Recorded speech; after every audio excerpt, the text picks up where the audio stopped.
Data ఎక్కడ store అవుతుంది అంటారు? అంటే ఎన్ఐసి సర్వర్‌లోనా? ఏడబ్ల్యూఎస్‌లోనా? ఎక్కడ సేవ్ అవుతుంది ఇది?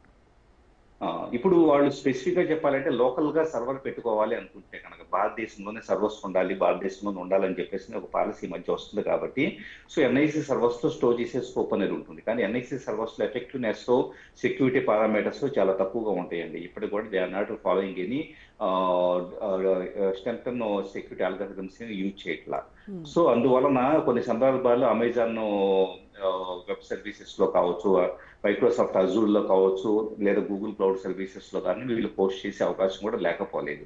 బ్యాకప్ కాపీస్ కానీ, ఇంక్రిమెంటల్ కాపీస్ కానీ ఇలాంటివన్నీ. అక్కడ పోస్ట్ చేశారనుకోండి, ఆ డేటా మిస్‌యూజ్ అయ్యే స్కోప్ ఉంటుంది. అంటే ఎక్కడ స్టోర్ అవుతుందనేది ఇంకొకటి ఏంటంటే రేపు ఫర్ ఎగ్జాంపుల్ ఇక్కడే ఎన్ఐసి సర్వర్‌లో ఉంటే, నాకు ఎన్ఐసి సర్వర్‌లో ఒక పారామీటర్‌ను పంపించి, అక్కడ MySQL డేటాబేస్‌లోకి నేను ఎంటర్ అయ్యేసి, అక్కడ ఉండే టేబుల్స్ మొత్తాన్ని దొంగిలించగలిగే సామర్థ్యం నాకు ఉందనుకోండి. హ్మ్. నేనేం చేస్తాను, అక్కడ ఉండే లూప్ హోల్స్‌ని బేస్ చేసుకొని నేను దొంగిలిస్తే గనక, ఆ డేటా అంతా భారతదేశంలో ఉండే కోట్లాది మంది డేటా అంతా కూడా సో వేరే వాళ్ళ చేతికి వెళ్ళిపోతుంది. హ్యాకర్ల చేతికి వెళ్ళిపోతుంది. అప్పుడు ప్రభుత్వం వచ్చేటప్పుడు రెస్పాన్సిబుల్ అవుతుందంటే గనక, అసలు అది దొంగిలించబడింది ఇన్వెస్టిగేట్ చేయడానికి సంబంధించి కూడా ఒక ప్రాపర్ అండర్‌స్టాండింగు పాలసీ మేకర్స్‌లో ఉండదు.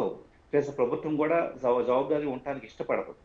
హ్మ్. ఈరోజు ఫేస్‌బుక్, గూగుల్ లాంటి సంస్థలే మన డేటా దొంగిలించబడేసి వాళ్ళ డేటాబేస్‌లు హ్యాక్ అయితే గనక కనీసం యూజర్‌లకే సారీ చెప్పటం గూడా, క్షమాపణ చెప్పటం గూడా మా దగ్గర తప్పయిపోయింది. మేము సెక్యూరిటీ సరిగ్గా మెయింటైన్ చేయలేదని అలాంటి సంస్థలే చెప్పట్లే. ఇక ప్రభుత్వాలు ఏం చెబుతాయి? ఎగ్జాక్ట్‌లీ. అయితే ఇక్కడ ఒక డౌట్ ఏంటంటే శ్రీధర్ గారు, ఇప్పుడు సంచార్ సాథి యాప్ ఉంది. ఇది నిజంగా రియల్ టైమ్‌లో మెసేజెస్ కావచ్చు, కాల్స్, లొకేషను, ఫైల్స్ ఇవన్నీ కూడా చూడగలదంటారా? లేదంటే ఓన్లీ ఈ రిపోర్ట్ చేసినటువంటి యూజర్ ఏదైతే రిపోర్ట్ చేశారో అవి మాత్రమే చూసి స్పందిస్తుందా? వాళ్ళు చెప్పటం రియల్ టైమ్‌లో వచ్చే ఎవ్రీథింగ్‌ని మేము మానిటర్ చేసి, ప్రమాదకరమైన లింకుల బారిన పడకుండా కాపాడతామని చెప్పేసి అంటూ ఉన్నారు. వాస్తవానికి ఒక రకంగా చెప్పాలి అంటే గనక, యాస్ ఎ సైబర్ సెక్యూరిటీ ఎక్స్‌పర్ట్‌గా, పోలీస్ డిపార్ట్‌మెంట్ ట్రైనింగ్ ఇచ్చే వ్యక్తిగా, ఇది ఒక రకంగా యూజర్స్‌కి మంచి మూవే. ఎందుకంటే చాలా మంది తెలిసి తెలియక మనం ఎంత అవేర్‌నెస్ మీడియా ద్వారా ఇచ్చినా కూడా, ఏం చేసినా కూడా ఇలాంటి క్లిక్ చేస్తూ ఉన్నారు. క్లిక్ చేసి దీని ఇబ్బందులు ఫైనాన్షియల్ లాసెస్ ఇలాంటి పడుతున్నారు. సో ఇప్పుడేమవుతుంది, డబ్బులు నష్టపోయిన తర్వాత వీళ్ళు కేసు పెట్టడం, దాన్ని ఇన్వెస్టిగేట్ చేయటము, సో మెటా డేటా తెప్పించడం ఇదంతా కూడా చాలా లెంతీ ప్రాసెస్ అవుతుంది. కాబట్టి ఇనిషియల్ స్టేజ్‌లో వీళ్ళు క్లిక్ చేయకుండా ఫస్ట్ ఫేజ్ ఆఫ్ ద క్రైమ్‌లోనే మనం దీన్ని బ్లాక్ చేయడానికి స్కోప్ ఉంటే గనక అది ఖచ్చితంగా ఒక అడ్వాంటేజే. కానీ అది ఎంత అడ్వాంటేజో అది ప్రాపర్‌గా ఇంప్లిమెంట్ చేయకపోతే గనక, ఇప్పుడు రియల్ టైమ్‌లో జరిగే ప్రతి కమ్యూనికేషన్‌ని ఎవరో వెనకుండి మానిటర్ చేస్తున్నారంటే, ఆ వెనకుండి మానిటర్ చేసే వాళ్ళు బిగ్ బ్రదర్ అని చెప్పేసి మనం కన్సిడర్ చేస్తున్నాం. వాళ్ళు వచ్చేటప్పటికి ఈ డేటా మొత్తాన్ని మిస్‌యూజ్ చేస్తే, రెండో థింగ్ ఏంటంటే, ఇలా మానిటర్ చేసేప్పుడు చిన్న ఎగ్జాంపుల్. నేను మొన్న ఎందుకో అంటే అప్లికేషన్స్ ఎంత దారుణంగా పనిచేస్తాయో చెబుతాను. నా నా ఫోన్‌లో ఎనీ డెస్క్ అనే యాప్ అనేది ఉంటుంది. ఎందుకంటే ఎవరి కోసమో రిమోట్‌గా హెల్ప్ చేయడం కోసం. సో, ఇప్పుడు మొన్నేంటి భీమ్ యాప్ ఉంది చూసారా? అవును. ఏదైతే గూగుల్ పే లాంటిది. భీమ్ యాప్ ఓపెన్ చేస్తుంటే ఎనీ డెస్క్ ఉంది. నువ్వు దాన్ని అన్‌ఇన్‌స్టాల్ చేస్తే నువ్వు పని చేయను అనిద్ది. ఇప్పుడు ఎనీ డెస్క్ నాకు కావాలి, అవసరం. మీ యాప్ అనేది ఇప్పుడు సంఖ్యా సాతి కూడా అలాగే కాబోతుంది. అదేం చేస్తుంది? మీ ఫోన్‌లో ఇదేదో ప్రమాదకరమైన యాప్ ఉంది. దీన్ని తీసేయమనిద్ది రేపు భవిష్యత్తులో. హ్మ్. సో, ఆ యాప్ ఏమో ఒక యూజర్‌కి అవసరం. అంటే యూజర్‌కి చాయిస్ లేకుండా పోయిద్దప్పుడు. యాహ్! కంప్లీట్‌గా అంటే మనల్ని కంట్రోల్‌లోకి తీసుకోబోతోంది. అంతే.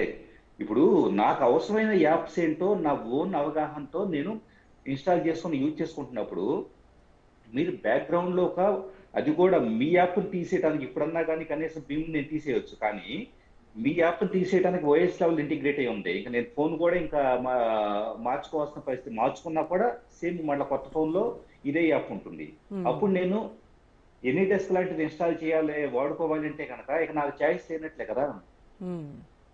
అంటే మీరు ఫ్లాగ్ చేసిన మీరు సంఖ్యా సాతిలో ఫర్ ఎగ్జాంపుల్ ఒక 4, 5 యాప్స్‌ని తీసుకొచ్చి డాక్టర్ స్కానర్ ఇలాంటి వాటిని మీరు ఫ్లాగ్ చేశారు, బ్లాక్ లిస్ట్ చేశారు అనుకోండి. ఆ యాప్ మంచిదన్న విషయం నాకు తెలుసు అనుకోండి చిన్న ఎగ్జాంపుల్‌గా. కానీ మీ యొక్క మోనోపలి నిర్ణయం వలన నేను వీటిని అన్‌ఇన్‌స్టాల్ చేయాల్సిన పరిస్థితి ఏర్పడుతుంది. అంటే యూజర్ చాయిస్‌ని కూడా మీరు కాల రాస్తున్నారు. హ్మ్. అంటే నిరంతరం బ్యాక్‌గ్రౌండ్‌లో ఉండేసి, నేను ఎలాంటివి వాడుకోవాలో, ఎలాంటివి వాడుకోకూడదో కూడా మంచి యాప్స్‌ని కూడా నాకు అవసరమైన యాప్స్‌ని కూడా మీరు కంట్రోల్ చేస్తున్నప్పుడు, ఇంకా నా స్వేచ్ఛ ఎక్కడుంది? రెండో థింగ్ రోజా గారు, ప్రపంచవ్యాప్తంగా కూడా ఎఫ్బిఐ కూడా గుర్తుపెట్టుకోవాలి, ఎఫ్బిఐ కూడా ఇంత దారుణమైన నిఘా ఇప్పటిదాకా పెట్టలేదు. మ్మ్. ఏ యూజర్ ఫోన్ లో కూడా మీరు తప్పనిసరిగా ఇది ఇన్స్టాల్ చేయాలి అని చెప్పేసి అని యుఎస్ లో కూడా ఎక్కడ కంట్రోల్ లేదు. మరి ఇక్కడ ఎందుకు తీసుకువస్తున్నాం మనం? మ్మ్. ప్రతిపక్షాలు చెబుతున్న దాంట్లో నిజంగా 100% వ్యాలిడ్ పాయింట్. కాకపోతే ఏంటంటే ఇప్పుడు పెగాసస్ ఉందండి. అవును. పెగాసస్ 2017-18 టైంలో ఇజ్రాయిల్ నుంచేసి స్పై చేస్తున్నారు, జర్నలిస్టుల మీద, సోషల్ యాక్టివిస్టుల మీద, అందరి మీద స్పై చేస్తున్నారు అన్నదే చాలా బహిరంగంగా బయటకు వచ్చింది. అవును. సో అదే తరహాగా ఇప్పుడు ఈ యాప్ కూడా తయారయ్యే అవకాశం కూడా లేకపోలేదు. మ్మ్.